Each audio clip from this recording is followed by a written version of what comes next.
बच्चा लोग youth engineers academy में आप सभी लोग का एक बार फिर से स्वागत है। मैं हूं वही पुराना आपका प्रदीप पांडे। ठीक है, देखिए, और सभी लोगों को पता है ऑनलाइन हमारे दोनों कोर्स चलते हैं, ऑनलाइन एंड ऑफलाइन। स्टार्ट है सर। हाँ, तो देखो बच्चा, ऑनलाइन कोर्स भी हमारे यहाँ है, जिसके लिए क्या कर सकते हो आप, प्ले स्टोर पे जाइए, यूथ इंजीनियर्स एकेडमी का ऐप डाउनलोड करिए, ऐप पे अभ्युदय बैच में जाइए। वहाँ आपको जितना पढ़ाया गया वीडियो लेक्चर है और इससे रिलेटेड जितने भी आपके नोट्स हैं सब पढ़े हैं वहीं पर, देखिएगा। फिर एक और चीज़, देखो हम लखनऊ के आलमबाग एरिया में स्थित हैं, तो हमारा ऑफलाइन कोर्स भी चल रहा है, जहाँ अभी तक 72 बच्चा एडमिशन ले चुका है। यहाँ देखो लिख रहे हैं 72 बच्चा। ठीक है, 2 बैच चल रहे हैं, सुबह 6 से 8 और दोपहर 1 से 3।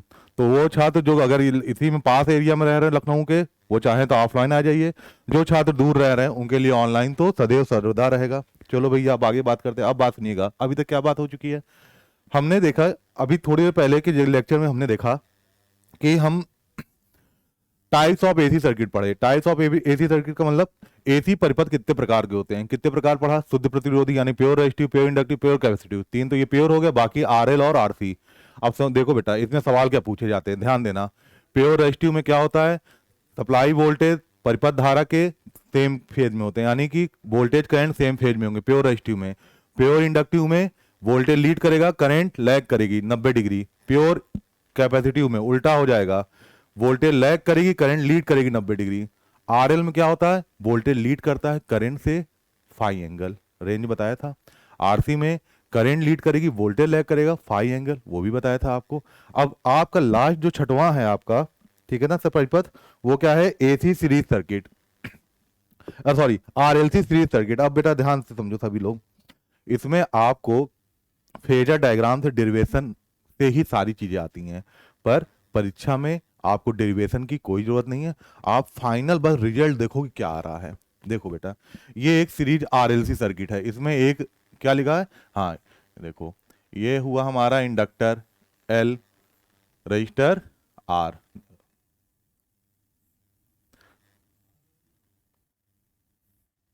फिर से बना दिया जाए, देखो, एक रजिस्टर, एक इंडक्टर और एक कैपेसिटर किसमें जुड़े हैं, सीरीज में। तो ये कौन सी सर्किट होगी भैया, सीरीज। कौन सी, आरएलसी सर्किट। सप्लाई क्या दे रहा हो, सप्लाई वोल्टेज वीएस। पूरा कहानी देखो क्या है, हमें क्या करना है कि जो सप्लाई दे रहे हैं वीएस और जो धारा बह रही आई, इन दोनों में कौन लैग करेगा कौन लीड करेगा ये देखना है। अभी देखो, मान लो बेटा धारा प्रवाहित हो रही है इसमें, मान लेते हैं कि रजिस्टर के बीच का प्रतिरोध वोल्टेज क्या है, वी आर। इंडक्टर के बीच का वोल्टेज क्या है, पढ़ चुके हैं आप, वीएल बोलते हैं। और कैपेसिटर के बीच का वोल्टेज वो क्या बोलते हैं, वीसी। तो जरा देखो इस परिपथ में कितने टोटल वोल्टेज नजर आ रहे हैं। एक तो बेटा सप्लाई जो दे रहे हो वह वोल्टेज नजर आ रहा, बाकी 3 एलिमेंट के क्रॉस जो वोल्टेज नजर आ रहे हैं वो, यानी टोटल कितने हैं, 4। याद रखना कि चारों वोल्टेज में क्या रिलेशन होगा, इसको याद रख लेना बेटा, चारों वोल्टेज का रिलेशन होगा वी स्क्वायर बराबर V R square plus V L minus V C का होल स्क्वायर। ठीक, अब आप कहोगे सर ये डायरेक्ट कहां से आ रहा, तो बच्चा लोग इसका डेरिवेशन हम करते हैं फेजर डायग्राम बना के, पर आपको वो नहीं पढ़ना, बस याद रखना।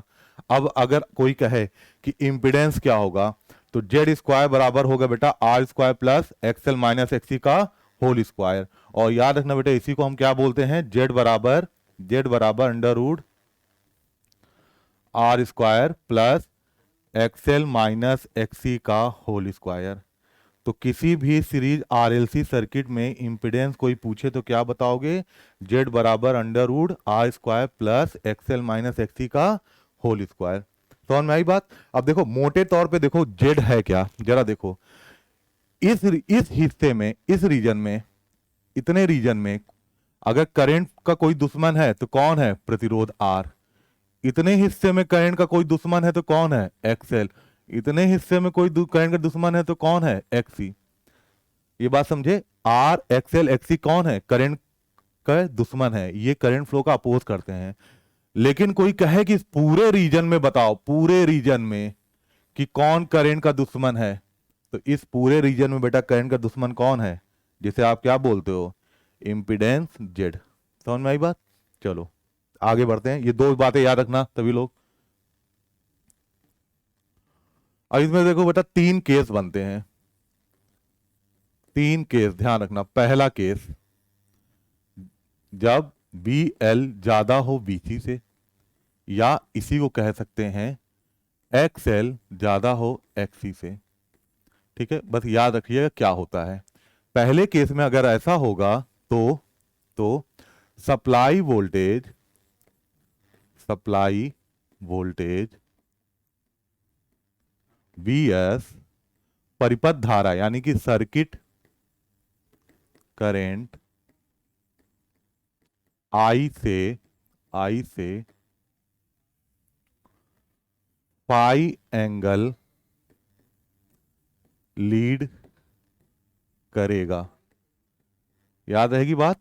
पहले केस में अगर धारा ये है बेटा परिपथ, तो वीएस क्या होगा, लीड करेगा। कितना, फाई। और फाई का रेंज कितना होगा, फाई बेटा 0 डिग्री से लेके 90 डिग्री के बीच में होगा। पहला केस याद रखना। दूसरा केस सेकंड देखो बेटा क्या है। केस सेकंड है जब वीसी ज्यादा हो वीएल से, या एक्सी ज्यादा हो एक्सएल से, तब बस इसका उल्टा कर दो। ठीक है, पहले सप्लाई वोल्टेज करंट से लीड कर रहा है, अब क्या कहोगे, अब कहेंगे हम supply voltage vs circuit current I से अब बेटा क्या करेगा, लैग करेगा, पश्चगामी होगा। समझ रहे हो बात। कितना, फाई एंगल करेगा, तो फाई एंगल लीड करेगा, या देखो वो supply voltage circuit current I से लैग करेगा। कितना, फाई एंगल। कहने मतलब अब अगर यहां आपकी धारा है तो वोल्टेज सप्लाई वोल्टेज किधर जाएगा, नीचे। ये एंगल हो गया फाई।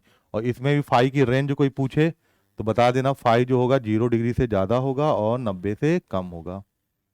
समझ में आ रही बात, बोलो। अब देखो बेटा, जब ध्यान रखिएगा, जब पहला केस जब वीएल ज्यादा है बीसी से, तो इस वक्त सर्किट आपका कैसा बिहेव करेगा, इंडक्टिव। कैसा बिहेव करेगा, इंडक्टिव सर्किट। अब आप सोचेंगे सर इंडक्टिव सर्किट मतलब जैसे बिहेवियर आरएल सर्किट का था वैसा ही। जब एक्सी ज्यादा होगा एक्सएल से, तो सर्किट का बिहेवियर कैसा होगा, तो सर्किट बोलेंगे capacitive. Capacitive circuit. Capacitive circuit का मतलब अब ये कुछ कुछ कैसा बिहेव करेगा, जैसा आपका आरसी कर रहा था, है ना। आरसी सर्किट को क्या बोलेंगे, कैपेसिटिव सर्किट। आरसी सर्किट जैसा कर रहा था। अब थर्ड केस आ जाओ। केस थर्ड, ये बहुत इंपॉर्टेंट केस है भैया, सबसे इंपॉर्टेंट, इसको अभी अलग से पढ़ाएंगे। केस थर्ड, जब आपका वीएल ज्यादा हो वीसी से, या एक्सएल ज्यादा हो, वीएल वीसी बराबर हो, एक्सएल एक्सी बराबर हो, इस वक्त। ठीक, इस वक्त याद रखना, लिखना, इस केस में सप्लाई वोल्टेज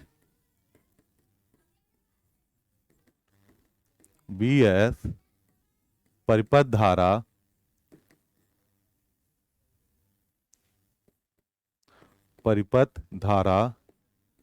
आई, देखो इस केस में सप्लाई वोल्टेज वीएस परिपथ धारा आई दोनों सेम फेज मींस समान कला में होंगे। समान कला, सेम फेज यानी समान कला में होंगे। बात समझ में आ रही है, समान कला में होंगे, इसका मतलब ना ही कोई लीड करेगा ना ही कोई लैग करेगा। बताया है हमने लीड लैग का ये कॉन्सेप्ट। होंगे, लिख लो भैया, होंगे। अच्छा, अब समझो बात। इसका मतलब इस केस में अगर वैद्युत धारा सर्किट करंट इस दिशा में आने हो, तो इसी दिशा में कौन आएगा भैया, इसी दिशा में सप्लाई वोल्टेज वीएस भी आएगा। यानी कि इस केस में अगर कोई पूछे फाई कलांतर क्या होगा, 0 डिग्री। सेम फेज में कलांतर क्या होता है, 0 डिग्री। समझ में आई बात, बोलो बच्चा, समझ में आई।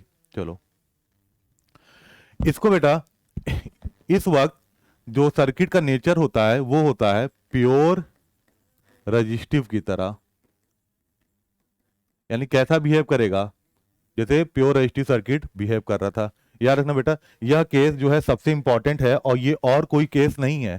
केस थर्ड ही हम बेटा बोलते हैं अनुनादी केस, अनुनाद की दशा, याद है ना, जो हम रिजोनेंस पढ़ते हैं, तो इसको हम रिजोनेंस में डीप में पढ़ेंगे। Resonance in series RLC circuit में बेटा यही चीज पढ़ना है, समझ रहे हो। चलो अब बेटा बात करते हैं पावर की। पावर, शक्ति जिसे बोलते हो, याद रखना बेटा, पहला for DC circuit, DC circuit के लिए अगर कोई पूछे शक्ति पावर कितना होता है, तो सिंपल बताना, वोल्टेज इंटू करंट। कोई भी आपकी डीसी सर्किट है तो पावर पूछे कोई, क्या बताना, वोल्टेज इंटू करंट।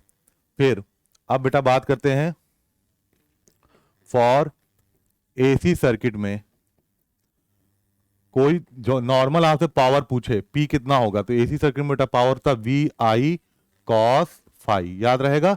अच्छा, यूनिट क्या होती पावर की, वाट, यहां पास क्या होती है, वाट। अब सुनो, ये जो देख रहे हो कॉस फाई, यहां ये जो कॉस फाई है बेटा, इसको बेटा बोलते हैं पावर फैक्टर, पावर फैक्टर, याद रहेगा। अच्छा चलो, ये बात समझे। अब हम लिखते हैं बेटा types of power in AC circuit. किसी एसी सर्किट में बेटा कितने प्रकार के पावर होंगे, ये पढ़ना है, ठीक है। देखो,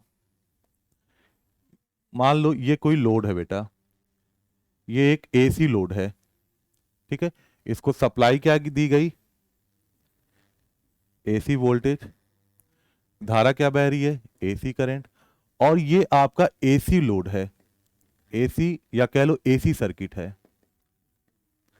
तो ज्यादा सारे बच्चे बताओ एसी सर्किट में क्या क्या चीजें होती हैं, आर एल सी, यानी कि रजिस्टर इंडक्टर कैपेसिटर हो सकता है ना बच्चा। चलो अब सुनो बेटा, यहां पास कहानी ये है, पावर एसी सर्किट में तीन प्रकार के होंगे। क्यों तीन प्रकार के होते हैं, सुनना ध्यान से। एसी परिपथ में सिर्फ और सिर्फ प्रतिरोध यानी कि रजिस्टेंस ही पावर को कंज्यूम करेगा, पावर को खर्च करेगा।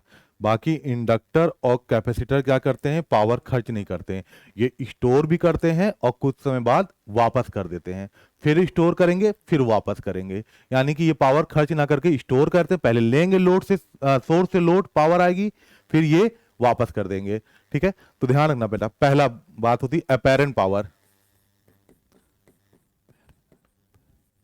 अपेरेंट पावर, इसे बेटा बोलते हैं आभासी, आभासी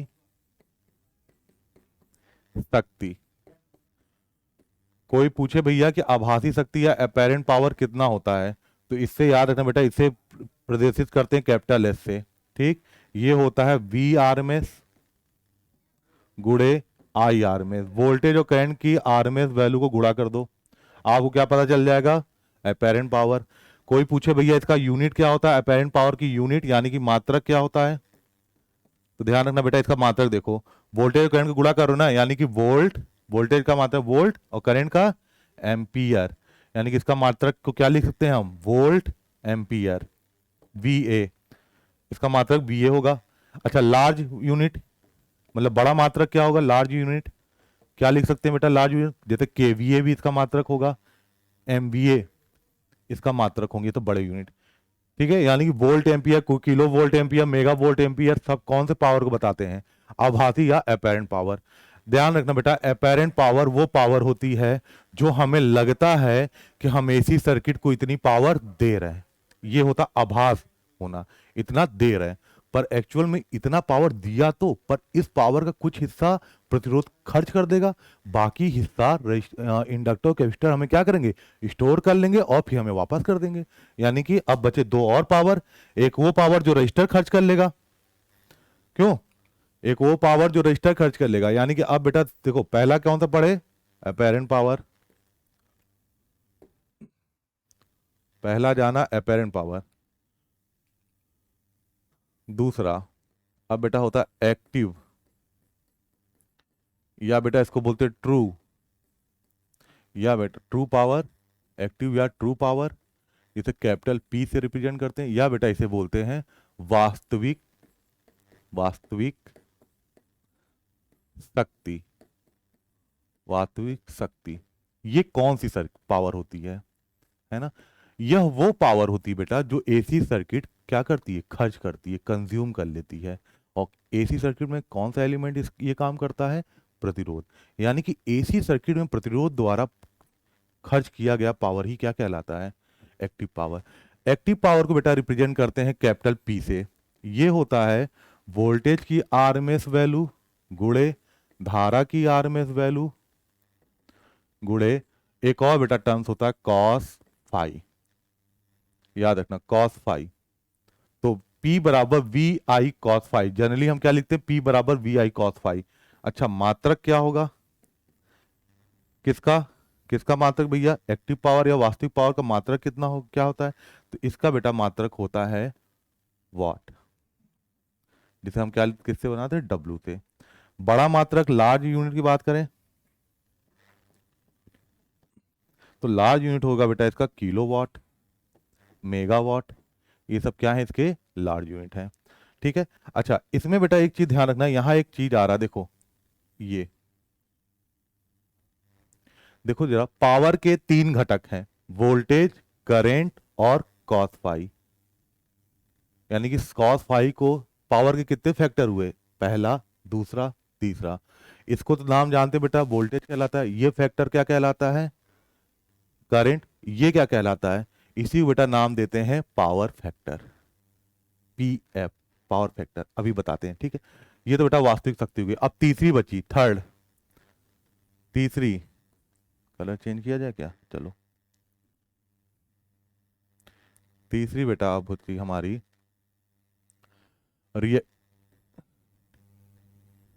रिएक्टिव पावर, रिएक्टिव पावर। इसको बेटा बताते हैं कैपिटल क्यू से। इसको बोलते हैं, देखो, आभासी, वास्तविक और अवास्तविक शक्ति। समझ में आई बात, अवास्तविक शक्ति। देखो ये कौन सा पावर होता है, ये वही पावर है जो कि सोर्स से लोड तक गया, लेकिन ये पावर को इंडक्टर कैपेसिटर ने स्टोर किया, फिर कुछ समय बाद ये वापस सोर्स को दे देते हैं। यानी कि यह पावर सर्किट में कंज्यूम नहीं होती है, बस सोर्स से लोड, लोड से सोर्स सर्कुलेट होती रहती है। ऐसी पावर को बेटा बोलते हैं रिएक्टिव पावर। रिएक्टिव पावर को बेटा Q बराबर होता है वी आर में गुणे आई आर में और गुणे साइन फाई। वहां कॉस था, यहां साइन था। ठीक है। अब कोई कहे कि भैया इसका मात्रक बताइए, मात्रक किसका, अवास्तविक पावर का, तो इसका मात्रक बेटा होता है VAR, reactive volt ampere. Volt ampere reactive या रिएक्टिव वोल्ट एम्पियर। भैया ये बहुत बार आ चुका है। VAR किसकी यूनिट होती है, और इसका बड़ा मात्रक, लार्ज मात्रक, बड़ा मात्रक जल्दी बताओ, KVAR, MVAR, ये सब क्या है भैया, इसके मात्रक हैं।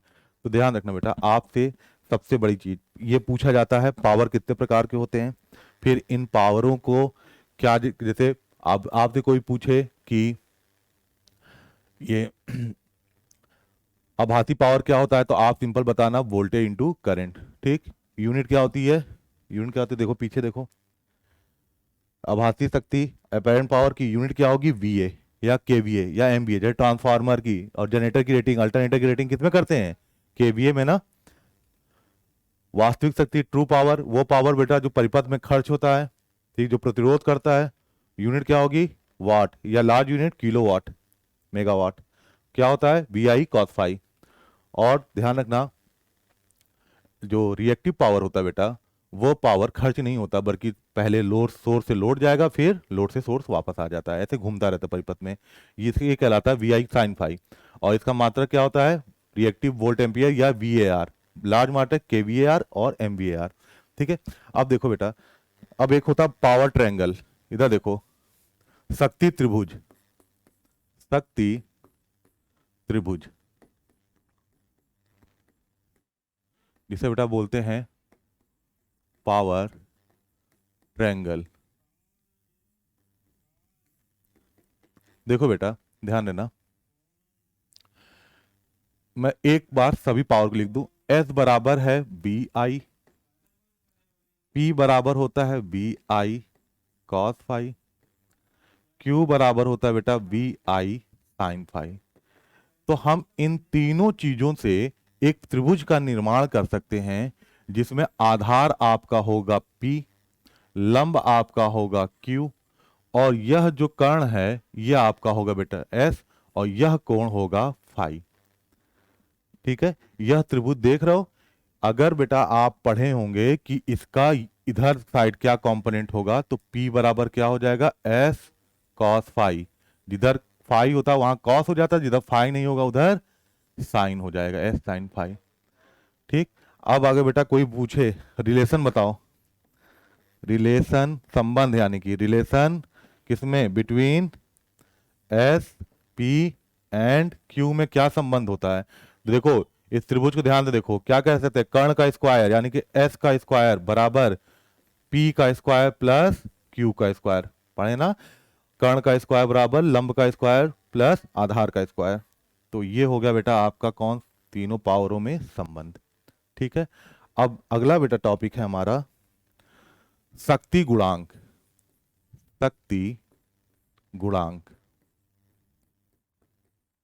या इसे बोलते हैं बेटा पावर फैक्टर। क्या होता है, किसी भी परिपथ या किसी भी लोड का पावर फैक्टर क्या होता है। इधर देखो इस चीज को, ये बेटा कोई एसी लोड है, एसी सर्किट है, इसको जो वोल्टेज दिया वह ये है, इसमें धारा ये बह रही है, इसमें मान लो ये सारी चीजें प्रेजेंट है। अब हमने देखा है बेटा छह प्रकार की परिपथ में सिर्फ प्योर रजिस्टिव को हटा दो तो बाकी आप देख रहे हैं कि वोल्टेज और करंट के बीच कुछ कलांतर होते हैं। मान लो बेटा ये एक एग्जांपल, जहां परिपथ को दिए जाने वाला वोल्टेज सप्लाई वोल्टेज Vs और बहने वाली धारा के बीच में मान लो ये एंगल क्या है, फाई। यहां जो फाई है, यहां जो फाई है उसको क्या बोलते हो, कलांतर, या बेटा इसी को बोलते हैं हम फेज डिफरेंस, है ना, वोल्टेज और करंट के बीच में। अब इसी का कोसाइन ले लो, कोसाइन का मतलब बेटा इस कोण का कॉस ले लो, यही बेटा आपका कहलाता है power factor.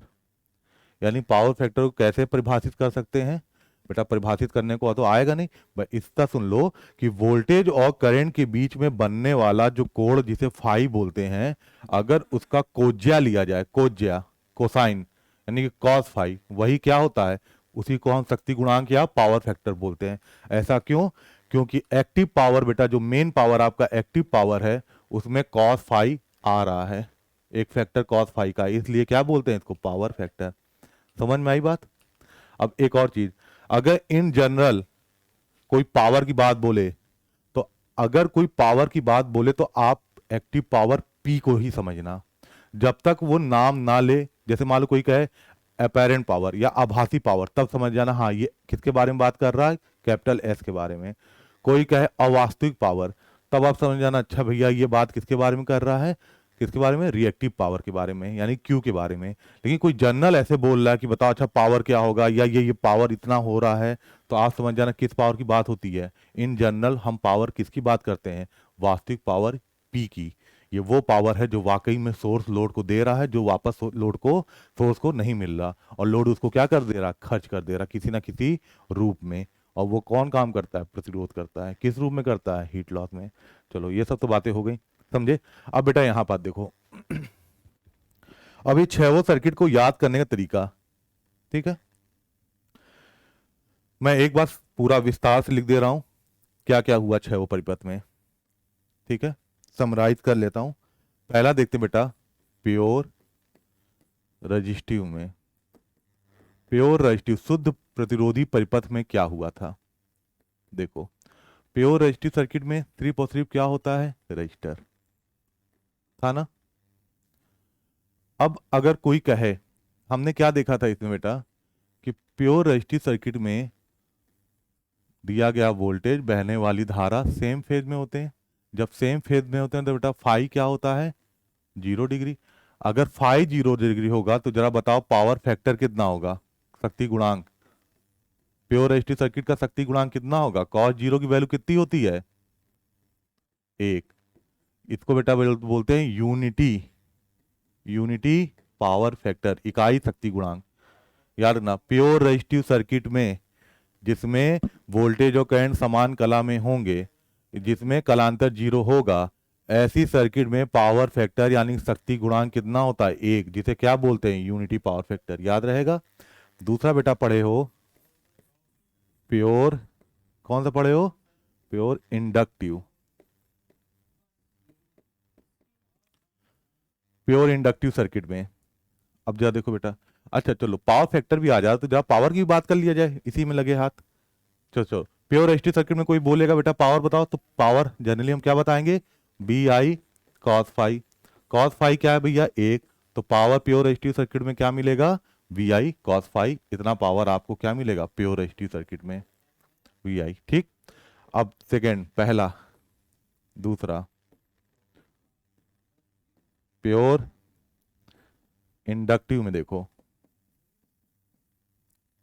Pure inductive circuit में, प्योर इंडक्टिव सर्किट में क्या देखते हो? सिर्फ और सिर्फ क्या होता है भैया? आपका एक शुद्ध इंडक्टर लगा होता है।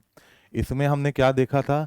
इसमें देखा था कि करंट और सप्लाई वोल्टेज में वोल्टेज लीड करता है, करंट लैग करती है, और ये जो कलांतर जिसे फाई बोलते हो बेटा, ये इस परिपथ में फाई कितना होता है? 90 डिग्री। अगर फाई 90 डिग्री होता है तो मुझे बताओ पावर फैक्टर कितना होगा इस परिपथ के लिए? तो कॉस फाई बेटा, कॉस 90 की वैल्यू कितनी होती है? 0। यानी कि इस परिपथ में पावर फैक्टर क्या होता है? 0। 0 होगा। अब आपसे कोई पूछे कि पावर, प्योर इंडक्टिव सर्किट कितना पावर खर्च करेगा, तो V I cos phi, cos phi का मान क्या है बेटा? 0। तो ये कितना आया? 0। यानी कि प्योर इंडक्टिव सर्किट जो है वो बेटा पावर कंज्यूम नहीं करती है। फिर से सुनिएगा, प्योर देखो पावर सिर्फ प्रतिरोध ही करेगा। जिस परिपथ में प्रतिरोध होगा वो परिपथ क्या करेगा? पावर को खर्च करेगा। लेकिन जिस परिपथ में रजिस्टर नहीं है, यानी कि वह परिपथ आपका पावर लॉस या पावर कंज्यूम नहीं करेगा। तो देखो प्योर इंडक्टिव सर्किट में कोई रजिस्टर है? नहीं है। फॉर्मूले से भी देखो, खर्च होने वाला पावर, एक्टिव पावर कितना आया? 0। ठीक। तीसरा बेटा देखो, प्योर कैपेसिटिव में, प्योर कैपेसिटिव में क्या देखा बेटा? सिर्फ और सिर्फ क्या होता है? एक छोटा सा नन्हा सा कैपेसिटर लगा होता है, शुद्ध कैपेसिटर। फिर हमने देखा था इसमें और एक बात देखी थी कि भैया धारा और जो सप्लाई वोल्टेज देते हैं इनके बीच में वोल्टेज लैग करता है ना। और वोल्टेज लैग करता है तो यहाँ फाई का मान कितना आया था? 90 डिग्री। तो जरा बताओ पावर फैक्टर कितना होगा भैया? कॉस 90 का मान बताइए जल्दी। 0 डिग्री आया, 0। कॉस 90 का मान 0 आया। तो बताओ अब पावर कितना आएगा भैया? B I cos phi. Cos phi क्या है? 0। कॉस फाई, कॉस फाई है 0, तो पावर कितना आ जाएगा? 0। यानी कि आपका प्योर कैपेसिटिव सर्किट भी पावर को खर्च नहीं करता है। ठीक है, रजिस्टिव सर्किट ही पावर खर्च करेगा, कैपेसिटिव और इंडक्टिव सर्किट पावर खर्च नहीं करेंगे। अब बात आती है बेटा आरएल सर्किट की, आरसी सर्किट की, आरएलसी सर्किट की। इन तीनों परिपथ में क्या है? प्रतिरोध लगे हैं। तो आरएल आरसी पावर खर्च करेगा, V I cos phi. RLC circuit भी बेटा पावर खर्च करता है, लेकिन एक, ठीक है, पावर खर्च करता है आरएलसी सर्किट भी, क्योंकि उसमें प्रतिरोध लगा है। ठीक है, इतनी बात समझे भैया? चलो, तो पावर देखो, आज हमने क्या क्या पढ़ा? आज हमने पढ़ा, शुरू से चलें, देख लो एक बार समराइज किया। आज हमने पढ़ा भैया आरएलसी सर्किट क्या होती है। फिर हमने पढ़ा इसमें 3 केस होते हैं बेटा, ये तीनों केस आपको मुंह जुबानी याद कर लेना है। ठीक है, डेरिवेशन नहीं करना है। देखो, फिर शक्ति क्या होती है? डीसी सर्किट में सिंपली क्या करना? V I. एसी सर्किट में पी बराबर वी आई कॉस फाई। और यहाँ एक चीज सुनो, एक्टिव एसी सर्किट में पावर में वोल्टेज, ये वोल्टेज जो नजर आ रहा है ना, वोल्टेज कौन सा मान रखते हैं? आरएमएस मान। करंट का कौन सा मान रखते हो, आरएमएस मान। लेकिन बेटा कोई पूछे कि पावर का कौन सा मान आएगा, तो बेटा पावर का हमें एवरेज मान आता है, याद रखना। इस दिए गए समीकरण में पावर हरदम, पावर का कौन सी वैल्यू प्राप्त होगी, हमें पावर की हरदम एवरेज वैल्यू मिलती है, जबकि पावर के फॉर्मूले में वोल्टेज और करंट का कौन सा मान रखते हैं, आरएमएस वैल्यू। ठीक है, समझ में आई बात। चलो अब बेटा लेक्चर को आगे स्टार्ट करते हैं। सबका यूनिट याद रखना सभी लोग। अब बात करते हैं बेटा कि देखो याद करने का तरीका कि हर परिपथ का इंपीडेंस क्या होगा। तो याद रखो बेटा, जनरल इंपीडेंस बराबर ये फॉर्मूला याद रख लो, कौन सा, R square plus XL minus XC का होल स्क्वायर, ये फॉर्मूला याद रखो। ठीक है, अब यहां से देखो,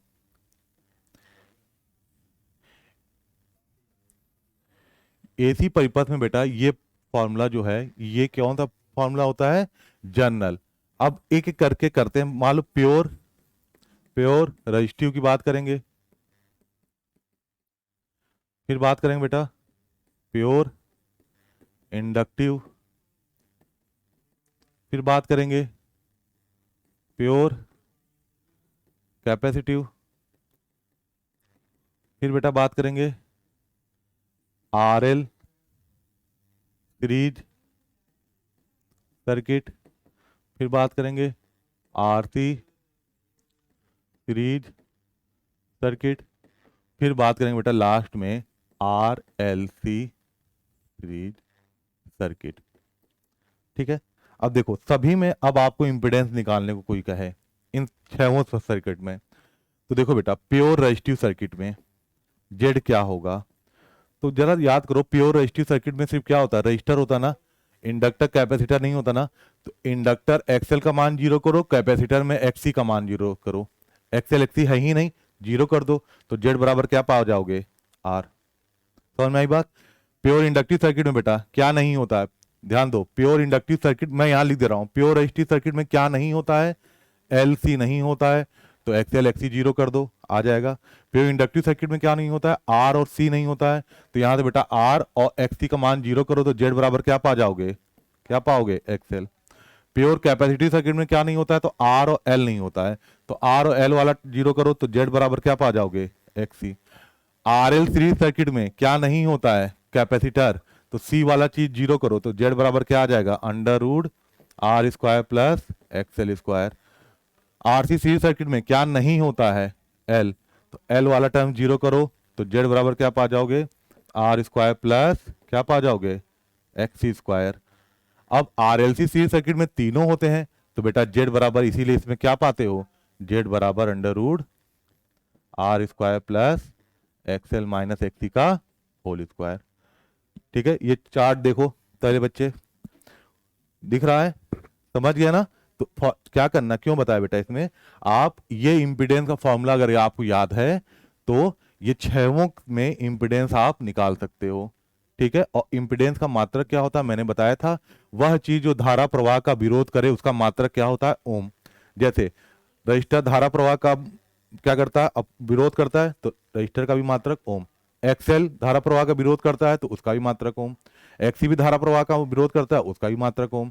और इन सभी का कंप्लीट करो, तो जेड भी क्या कर रहा है, पूरे सर्किट में धारा प्रवाह का अपोज कौन करता है, जेड, इसलिए बेटा जेड का भी मात्रक क्या हो जाता है, ओम। अब बेटा अगला बात करेंगे हम सीरीज, अरे ये अब बात करेंगे resonance, resonance in series RLC circuit. Series RLC circuit में बेटा हम अब क्या किसकी बात करेंगे, रिजोनेंस। रिजोनेंस मतलब क्या होता है, अनुनाद, यानी कि हम अब बात करने जा रहे हैं बेटा अनुनादी परिपथ। ठीक है ना, तो देखो पहले सीरीज की बात सुनो। सीरीज आरएलसी सर्किट क्या होता है, एक रजिस्टर, एक इंडक्टर और एक कैपेसिटर किस में जुड़े होते हैं भैया, सीरीज में। तो हाँ, इनको सप्लाई क्या देते हैं, सप्लाई देते हैं बीएस। यहाँ क्या है आर, ये क्या है एल, यहाँ क्या है सी, और इसमें धारा क्या प्रवाहित हो रही है, आई। अब देखो बेटा resonance in series RLC circuit, कब हम कहेंगे कि रिजोनेंस ये परिपथ जो है वो रिजोनेंस की कंडीशन में है, यानी कि अनुनाद की दशा में है। ठीक है ना, तो लिखना जब जब परिपथ का इंडक्टिव रिएक्टेंस यानी कि एक्सएल और कैपेसिटिव रिएक्टेंस क्या होता है भैया, एक्सी, एक्सएल एक्सी, ये एक्सी है। जब परिपथ का इंडक्टिव रिएक्टेंस एक्सएल और कैपेसिटिव रिएक्टेंस एक्सी का मान आपस में बराबर हो तो हम यह कहते हैं कि परिपथ अनुनाद की दशा में है। यानी कि बेटा आरएलसी सीरीज सर्किट में कब बोलेंगे कि रेजोनेंस की कंडीशन है, तो रेजोनेंस की कंडीशन कब होगी, जब परिपथ का इंडक्टिव रिएक्टेंस मतलब कि बेटा एक्सी एक्सएल बराबर होगा कैपेसिटिव रिएक्टेंस एक्सी के। इस दशा में इस परिपथ को जो दिख रहा है बेटा, इसे क्या बोलते हैं हम, इसे बोलते हैं सारे बच्चे, इसे बोलते हैं हम रेजोनेंस कंडीशन। अब बेटा देखो रेजोनेंस कंडीशन में क्या क्या चीजें होती हैं यह आपको याद रखना है, ठीक है, ये चीजें आपको रेजोनेंस कंडीशन में याद रखना है। देखो रेजोनेंस कंडीशन क्या क्या चीजें याद रखना बेटा, याद यहां मैं लिखवा दे रहा हूं। पहला, एक्सएल बराबर क्या हो जाता है, एक्सी, ठीक है। इस वक्त बेटा जो भी फ्रीक्वेंसी है परिपथ या वोल्टेज या करंट की फ्रीक्वेंसी, उसे एफ नॉट बोलते हैं। अभी बस इतना जानो, उसको हम रेजोनेंट फ्रीक्वेंसी अभी कराते हैं। पहला याद रखना एक्सएल एक्सी बराबर होते हैं, ठीक। दूसरा बेटा अगर हम बात करें इम्पीडेंस की, इम्पीडेंस कब, एट रेजोनेंस, यानी कि रेजोनेंस की दशा में इम्पीडेंस बेटा जो जेड होता है, देखो जेड होता क्या है सारे बच्चे, देखो जेड बराबर क्या होता है किसी भी परिपथ R L C series circuit का, आर स्क्वायर प्लस क्या होता है एक्सएल माइनस एक्सी का होल स्क्वायर होता है, बोलो हाँ होता है। अब रेजोनेंस कंडीशन में क्या होता है, एक्सएल एक्सी बराबर हो जा रहे हैं, तो बेटा ये एक्सएल एक्सी अगर बराबर हो गए तो ये जीरो हो जाएगा, जब ये जीरो हो जाएगा तो जेड क्या हो जाएगा, आर। यानी कि रेजोनेंस में इम्पीडेंस, सीरीज रेजोनेंस में सर्किट का इम्पीडेंस कितना हो जाता है, आर, और यह इसका न्यूनतम यानी कि मिनिमम वैल्यू है, मिनिमम वैल्यू ऑफ जेड, यानी कि जेड की ये बेटा मिनिमम वैल्यू है। इसका मतलब रेजोनेंस की कंडीशन में सर्किट का इंपीडेंस क्या हो जाता है, मिनिमम हो जाता है, कितना हो जाता है, आर के बराबर। दूसरी चीज बेटा, तीसरी चीज देखो, सर्किट करंट, परिपथ धारा, परिपथ धारा देखो करंट यानी कि आई, इसके बारे में देखो, ये सब रेजोनेंस की कंडीशन में बता रहे हैं भैया, एट रेजोनेंस। देखो आई बराबर क्या होता है, पूरे परिपथ में बेटा मैंने बताया था आई बराबर होता है बी बाई जेड। अब आप कहेंगे सर आई बराबर होता है वी बाई आर, तो भैया वी बाई आर सिर्फ प्रतिरोध के लिए होता है, पूरे परिपथ में जो धारा और पूरे परिपथ को जो वोल्टेज दे रहे हो यानी सप्लाई वोल्टेज है ना, मैंने बताया था ना पूरे परिपथ को दिए जाने वाला वोल्टेज बराबर क्या होता है, आई जेड।